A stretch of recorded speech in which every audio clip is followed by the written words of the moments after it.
वेदों तथा श्रीमद् भगवद गीता के ज्ञान को प्राणी मात्र तक पहुंचाने के प्रयास में लगे हमारे चैनल सनातन धर्म ज्ञान गंगा में आप सभी का स्वागत है।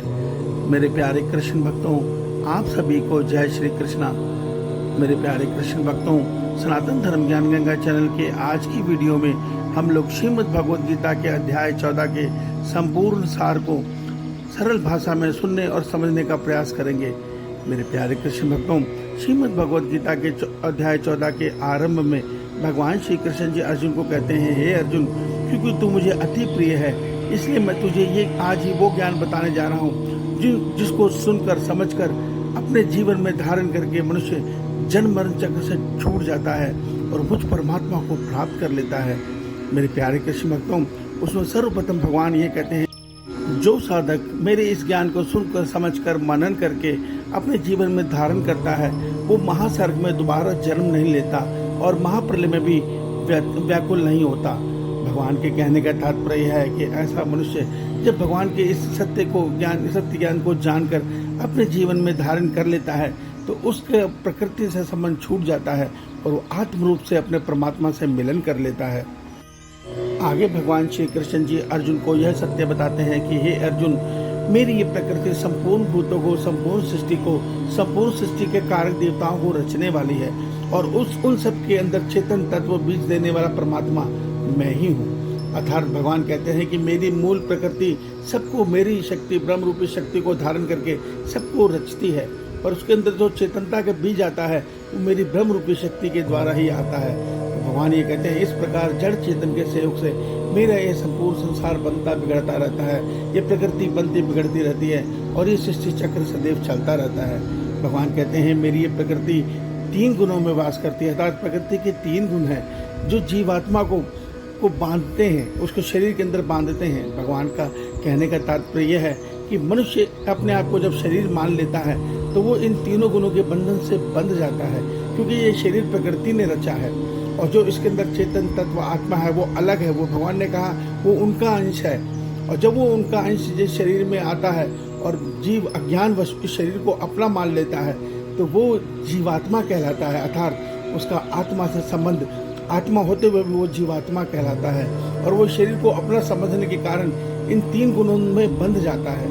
भगवान कहते हैं ये जो 3 गुण हैं इनके अलग अलग गुण हैं, अलग अलग लक्षण हैं। सर्वप्रथम जो सत्व गुण है उसके वो निर्मल है, ज्ञान का प्रकाश देने वाला है, मगर उस गुण के अंदर भी क्या कमी है, उस गुण का साधक सुख की आसक्ति अर्थात सुख की लालसा में बंधता है और ज्ञान की अहम में बंध जाता है। अर्थात ऐसे मनुष्य को यह अहम होता है कि मैं ज्ञानी हूँ, मैं बहुत श्रेष्ठ हूँ, मैं पूजा पाठ करता हूँ, मैं भक्ति करता हूँ, मैं भगवान का भजन गाता हूँ। और इस प्रकार जब उसको ये सब करके सुख मिलता है तो वो ये सारा कार्य अर्थात शुभ कार्य इस भावना में करता है कि वो इससे उसको सुख मिल रहा है, इसीलिए वो सत्कार्य में लग जाता है।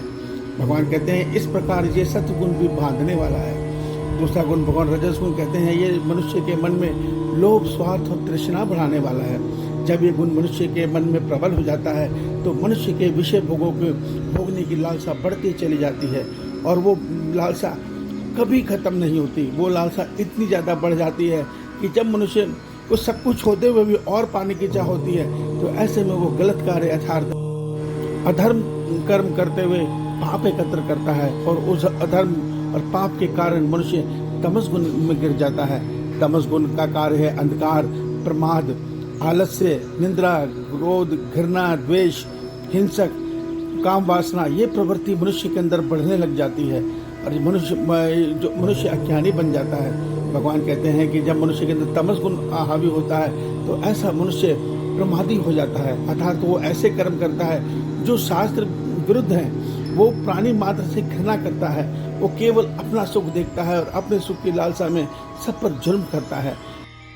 वो क्रोध, घृणा, हिंसा और काम वासना में डूब पाप कर्म में लिप्त हो जाता है और ये गलत कार्य करते हुए, ये गंदे कर्म करते हुए, अधर्म युक्त कर्म करते हुए अधोगति को प्राप्त होता है। श्री भगवान बताते हैं कि जब मनुष्य सतोगुण की प्रबलता में शरीर का त्याग करता है तो जो उसने सत्कर्म किए हैं उन सत्कर्मों के फल को भोगने के लिए वो स्वर्ग आदि लोकों में जाकर अपने पुण्य कर्मों का फल भोगता है और जब पुण्य क्षीण होते हैं तो दोबारा मृत्यु लोक में आकर जन्म मरण चक्र के बंधन में बंध जाता है। रजोगुनी मनुष्य सीधा मनुष्य मृत्यु लोक में एक किसी मनुष्य रूप में जन्म लेके नाना प्रकार के दुखों को झेलता हुआ इस सृष्टि चक्र के जन्म मरण चक्र में फंसा रहता है और पाप कर्म में लिप्त होता हुआ एक दिन तमस गुण में गिरकर तामसिक बन जाता है और परमात्मा की भक्ति का अधिकार खोकर नाना प्रकार के गंदे कर्म करता हुआ अधोगति में गिर जाता है। भगवान कहते हैं तामस गुण इतना खतरनाक है कि जब ये इसकी प्रबलता बढ़ जाती है तो मनुष्य जब तमोगुण की प्रबलता में शरीर का त्याग करता है तो मैं उसको अंध नरक में जन्म देता हूँ, अर्थात उससे ये शरीर मानव शरीर छीन लिया जाता है और उसको अंध नरक अर्थात पशु कीट योनियाँ प्राप्त होती हैं। वो कीट बनकर किसी नाली में अंधी गंदी बदबूदार नाली में जन्म लेता है और वहाँ से उसका 84 लाख जन्मों का चक्र आरंभ हो जाता है। भगवान कहते हैं इस प्रकार ये तीनों गुण मनुष्य को कर्म के अनुसार बांधे हुए हैं और नाना प्रकार के कर्म कराते हुए मेरा इस सृष्टि चक्र चल रहा है। वास्तव में अर्जुन सब कर्म मेरी प्रकृति के 3 गुणों के द्वारा किए जाते हैं, मगर अहम के कारण मनुष्य कहता है मैं करता हूँ, मगर मनुष्य तो वास्तव में आत्मा है, जो वास्तविक स्वरूप है उसका आत्मा है। आत्मा दृष्टा है, आत्मा कुछ नहीं करती, आत्मा तो केवल शरीर को चेतन ऊर्जा देती है। यह मनुष्य के अज्ञान है जो इस किए कर्म को वो स्वयं कहता है कि मैंने किया और वो अपने किए कर्म के कर्म बंधन में बंध जाता है। इसी कारण अर्जुन मनुष्य का सृष्टि आरंभ से ये जन्म मरण का चक्र नहीं टूट पाता और वो नाना प्रकार की योनि में नाना प्रकार के जन्म लेके नाना प्रकार के दुखों को भोगता हुआ इस जन्म मरण चक्र में भटक रहा है। हे अर्जुन, भक्ति योग, कर्म योग या ज्ञान योग के मार्ग के साधना के द्वारा ही मनुष्य इन 3 गुणों के बंधन से मुक्त होकर मुझ परमात्मा को पा सकता है। इन तीनों गुणों के से मुक्त पुरुष ही मुक्त कहलाता है, स्थित प्रज्ञ कहलाता है। अब अर्जुन भगवान श्री कृष्ण जी से प्रश्न करता है कि हे केशव, मुझे ये सत्य बताइए कि किस प्रकार इन 3 गुणों के बंधन से मुक्त हुआ जाता है और जो मुनि जो संत इन 3 गुणों से मुक्त हो चुके हैं उनके लक्षण क्या हैं, मुझे बताइए। हम उन्हें कैसे पहचाने कि वो तीनों गुणों से मुक्त हो चुके हैं। मेरे प्यारे कृष्ण भक्तों, इसके जवाब में भगवान श्री कृष्ण जी अर्जुन को यह सत्य समझाते हैं।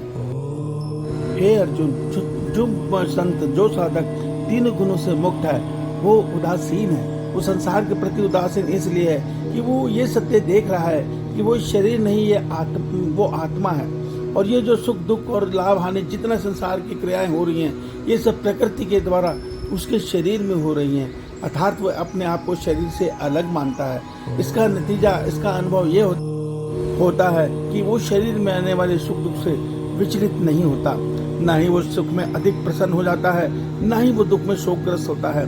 वो दोनों ही परिस्थिति में एक समान रहता है।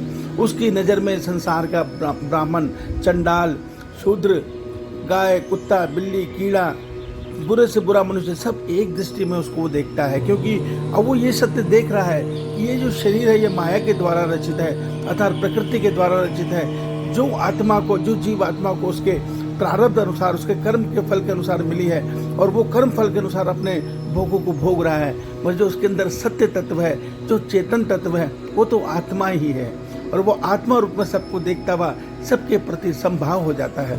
और वो उदासीन इसीलिए हो जाता है कि वो ये सत्य देखता है कि इस परमात्मा की बनाई प्रकृति की सृष्टि में, प्रकृति के द्वारा रचित कोई भी वस्तु, कोई भी सुख मुझ आत्मा के लिए तृप्त नहीं है, अर्थात मुझ आत्मा को तृप्त नहीं कर सकती। आत्मा का तो एक ही आनंद का विषय है, वो है परमात्मा। आत्मा को कुछ नहीं चाहिए, आत्मा निर्विकार है, आत्मा अपने आप में पूर्ण है। वो जब परमात्मा में स्थित होती है तो वो नाच उठती है, वो आनंद में रहती है और आत्मा का सुख वास्तव में परमात्मा ही है और आत्मा परमात्मा से मिलन करके ही आनंद में आती है। इसको इस प्रकार समझिए, जिस प्रकार एक बूंद जब समुद्र से वाष्प होकर बादल के माध्यम से संसार में गिर जाती है तो वो नाना प्रकार के दुख झेलती है। कहीं वो नाली में गिरती है, कहीं वो कीड़े में गिरती है, कहीं वो किसी के शरीर में जाती है, फिर दोबारा निकल के दोबारा नदियों के माध्यम से, जब तक वो समुद्र में नहीं मिलती बूंद तब तक वो भटकती ही रहती है। पर समुद्र में मिलकर वो बूंद मौज बन जाती है, अर्थात लहर बनकर अटकेलियाँ करके खेलती रहती है। इस प्रकार जब ये आत्मा इस संसार में आकर स्वयं को शरीर मानकर जन्म मरण चक्र में भटकती रहती है तो वो परेशान रहती है, दुखी रहती है और जब ये आत्मा अपने परमात्मा से मिलन करती है तो वो नाच उठती है। उसको उस संसार से कोई मतलब नहीं रह जाता, तो वो मनुष्य है गुणातीत, तो तीनों गुणों के बंधन से मुक्त हो चुका है, अर्थात वो शरीर बोध से मुक्त हो चुका है और वो अपने मन बुद्धि से आत्मा में स्थिर हो गया है। वो ये सत्य देख चुका है कि ये जो सारा संसार है ये तो सपना मात्र है, खेल मात्र है। वास्तविक सत्य तो ये है कि मैं परमात्मा का अंश आत्मा हूँ। बस यही स्थिति उसको परमात्मा में स्थित कर देती है। भगवान कहते हैं अगर मनुष्य को ये स्थिति पानी है तो मनुष्य को अविचारणीय भक्ति के द्वारा ही ये स्थिति प्राप्त हो सकती है, क्योंकि भगवान ये ज्ञान कलयुग में दे रहे हैं। और कलयुग में भगवान कहते हैं कि केवल एक भक्त के लिए मार्ग बचा है, वो है भक्ति योग का मार्ग, क्योंकि कलयुग में ज्ञान योग का मार्ग सिद्ध करना संभव ही नहीं है। इसलिए भगवान श्री कृष्ण जी कह रहे हैं कि भक्त को चाहिए वो मेरे प्रति अविचारणीय भक्ति लेकर मेरी शरण में आ जाए।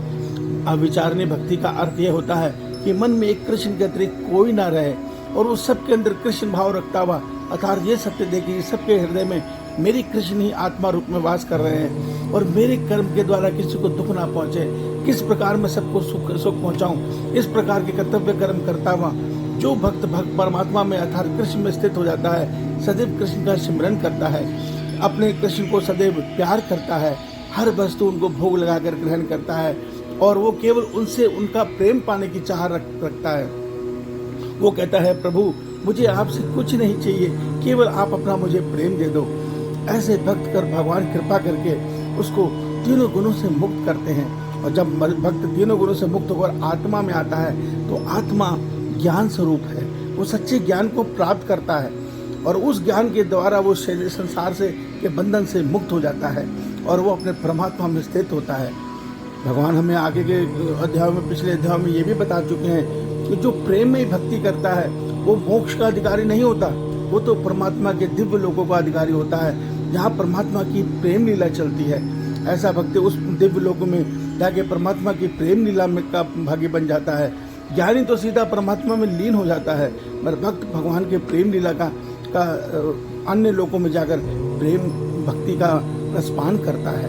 और ऐसे भक्त को भगवान जब इस संसार में अवतरित होते हैं तो अपने साथ जन्म देते हैं। वो सुदामा बनकर, वो केवट बनकर, वो गोपियां बनकर भगवान जी के सुंदर चरित्र के साथ उनके अवतरित लीला का सहभागी बन जाता है और आनंद के साथ उनके साथ जीवन जीता हुआ अंत में महाप्रलय में अपने परमात्मा में के श्री चरणों में लीन रहता है।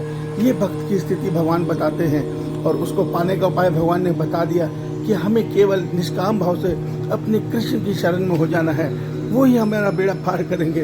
वो सबके हैं, हमारे भी हैं तो सबके भी हैं। और उनसे एक बार आप प्रेम से पुकारो कि हे प्रभु मैं जन्म मरण चक्र में सृष्टि के आरंभ से भटक रहा हूँ, अब मुझ पर दया कीजिए और मुझे संभाल लीजिए। विश्वास मानिए भगवान कृष्ण जी आपका कल्याण करेंगे। जब भी मन कृष्ण से जुड़ जाता है तो सदैव आनंदित रहता है। वो उस प्रकार सदैव आनंद में झूमता रहता है जिस प्रकार एक मोर वर्षा ऋतु को देखकर नाचता रहता है। विश्वास मानिए भक्त सदैव आनंद में रहता है। उसके शरीर को सुख आए दुख आए उसको फर्क नहीं पड़ता, वो तो प्रेम अश्रु में भीगा हुआ सदैव अपने कृष्ण को निहारता रहता है और कृष्ण भी उसके साथ अटकेलियां करते रहते हैं। ये भक्त की उच्च भक्त की स्थिति है। यहाँ तक पहुँचने के लिए हमें कृष्ण की शरण में आना पड़ेगा। मेरे प्यारे कृष्ण भक्तों, ये मानव तन बहुत कीमती है, आने वाला कलयुग बहुत खतरनाक है। अगर हम इस समय चेत जाएंगे और भगवान श्री कृष्ण जी की शरण ले लेंगे तो शायद हमारा कल्याण संभव है, अन्यथा हम आने वाले कलयुग में अन्य शरीर पाकर नाना प्रकार के दुखों को झेलते हुए इस कलयुग के घोर पापों को सहेंगे। इस सत्य को समझिए। श्री भगवान आप सबका कल्याण करें। आपका दिन शुभ हो। जय श्री कृष्णा, जय श्री कृष्णा, जय श्री कृष्णा। यहाँ 14वां अध्याय समाप्त हो रहा है। अब हम अध्याय 15 आरंभ करेंगे। ध्यान से सुने समझे। जय श्री कृष्णा।